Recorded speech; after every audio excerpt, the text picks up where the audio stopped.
Free practice at the Jerez circuit, which should have been a warm-up for the riders, turned heated when two brothers, Marc Marquez and Alex Marquez, were involved in a tense moment. In the midst of a track full of rivalry, the two seemed to act less like brothers and more like enemies, trying to show each other who was superior. Was their brotherhood beginning to be torn apart by the pressures of competition and personal ambition? Let's discuss it. The first day in Jerez was not a quiet one for the riders. Right from the start of the FP1 session, six-time Premier Class World Champion Marc Marquez experienced significant technical problems. Clutch problems disrupted his early rhythm on the factory Ducati, and shortly afterwards a suspected oil leak forced him to the sidelines. However, the never-say-die Marquez continued to put in solid performances, even though his practice time was drastically reduced. On the other hand, his younger brother Alex Marquez immediately stole the show. Despite crashing in Turn 1, the Gresini rider picked himself up and went on to be the fastest rider in FP1, ahead of his older brother. In the afternoon practice, the tension increased. While trying to catch Marc, Alex crashed again, this time in Turn 5, a fast corner that was the scene of some drama. He was thrown into the gravel, hit his arm quite hard and brought out the red flag. But Alex's spirit was not easily extinguished. After a moment of hesitation to return to the track, he reappeared and made history. The fastest lap on a GP24 bike, 1 minute 35.991 seconds. He ended the day as the fastest rider, overtaking all the factory riders on a bike that was actually a year older. Marc himself almost ended his day with another incident when his final push almost caused him to slide in Turn 6. But, as we have seen so often, he miraculously saved the situation and finished fourth overall, just a few tenths of a second behind his younger brother. With only 17 points separating them in the standings, the dominance of the Marquez brothers this season is now the main topic of conversation in the paddock. Marc has claimed 4 pole positions, 4 sprint wins and 3 major victories, but now the world is starting to turn to Alex, who has consistently been the fastest runner-up. In fact, Marc himself admitted, "At the moment Alex is the strongest." The afternoon practice session at Jerez provided a dramatic moment that could be a turning point for Alex Marquez. The crash he experienced was not just a typical training incident, it was a clear illustration of the fine line between confidence and disaster. Alex honestly admitted that he had gone too far. "This bike is too good. I don't even feel the limit," he said bluntly, indicating how comfortable he was with the Ducati GP24 he was now riding. But Jerez is not a track to be conquered on euphoria alone. The effects of the incident did not stop at Alex's body and mind. Michele Massini, Gresini team principal, also spoke out. He stressed that the crash ruined the team's entire strategic plan for the weekend.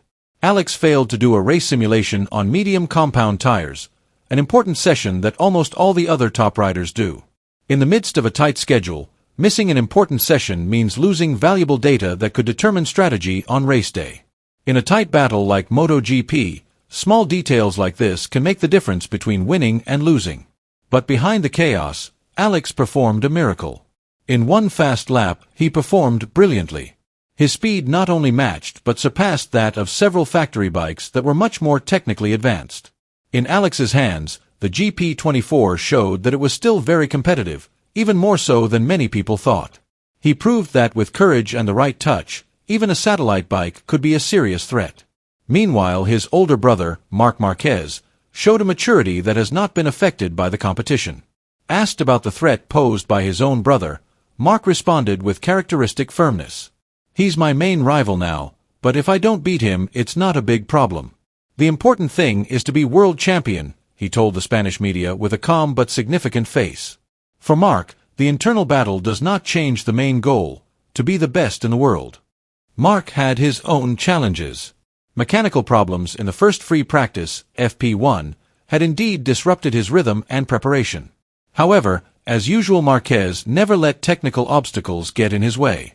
On medium compound tires, he set an exceptionally consistent lap time. Even in the high-temperature conditions of Jerez, very similar to those in Qatar, Marquez's calculated race management was once again his main weapon. When the track started to bake the tires and the concentration, Marc seemed even more solid, like an orchestra reaching its climax. Amid the din of the Marquez brothers' dominance, which captured the attention of the paddock, the challengers from the outside continued to move quietly, strategizing, perfecting settings and waiting for the right moment to attack. One of the most persistent was, of course, Pecco Bagnaia. The two-time world champion ended Friday in Jerez with a much more sincere smile than in previous weeks. He knew there was still a long way to go, but at least he was moving in the right direction. Bagnaia admitted that he had found a solution to the classic problem that had plagued him: front braking. Ducati tried a different rear aerodynamic configuration to that of Marc Marquez, more conservative, but potentially less pushy when entering fast corners. The result? More stability, more precision and, of course, more confidence. But numbers are numbers. In the cruel world of MotoGP, a smile is not enough to close the gap.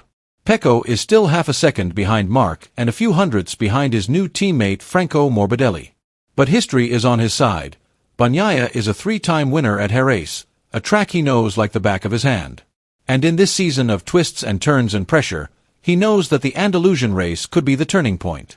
With a 26-point deficit to the leader, he doesn't have time to wait. On the other hand, there has been a surprise from Yamaha. At a time when many thought that Iwata's blue team had lost its way, Fabio Quartararo emerged with new hope. After a dismal pre-season and a lackluster opening practice session, Quartararo was sharp in Jerez. He was fast and agile, conquering the combination of turns 4 and 5, until he had a small incident, a fall at the end of the session. But that didn't detract from the fact that he was able to secure a place straight through to Q2, a crucial step in saving his weekend. What made Quartararo's performance even more surprising was the fact that high temperatures and low grip, two classic bugbears for the Yamaha M1, actually provided the stage for him to shine. He was able to maintain speed on medium tires, keeping close to the leader's lap times and even showing the stability that had been thought to be lacking on the Yamaha. But the 2021 world champion remained modest. Asked about his performance, Quartararo smiled slightly and replied with his typical philosophy: "Sometimes, when everything is going well, it's better not to question it too much." A simple sentence, but one that conveys the depth of a warrior's mentality, knowing when to question and when to enjoy the calm before the storm of qualifying and the main race. And between the two big names, a young name is starting to show his fangs: Pedro Acosta. The Spanish prodigy has yet to really shine in Jerez, but his speed in the technical sections is undeniable. He is still looking for consistency, still learning to read the limits of his bike, but everyone knows that when the time comes, Acosta will not just knock on the door. He will break it down. Jerez has witnessed an extraordinary story that continues to unfold. Alex Marquez appears to be maturing, showing a confidence and consistency that must be taken into account. Meanwhile, his older brother, Marc Marquez, remains a calm figure in the midst of great pressure, both from competitors, public expectations, and the shadow of his own glory.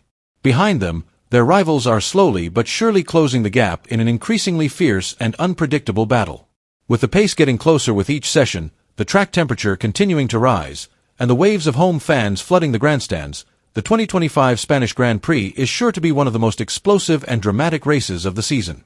The question now is, who will emerge as the king of Jerez? The eldest, who has carved his name as a living legend, or the younger sibling, who is writing his rise with the ink of courage and determination? Write your opinion below.